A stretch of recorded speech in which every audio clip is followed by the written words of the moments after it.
All right, grinder head assembly is off. This is the ball screw that moves this back and forth this way right here. This is the part that runs on those precision ground shafts, and I've got those soaking in a bucket to be cleaned.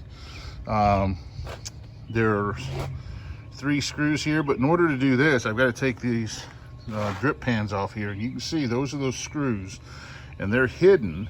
There's no way to take them off without getting that stuff off, without taking a good chance of breaking them. So at this point, I'm going to go ahead and remove those and set those off to the side so I can get those cleaned up, and then I'll remove that ball screw.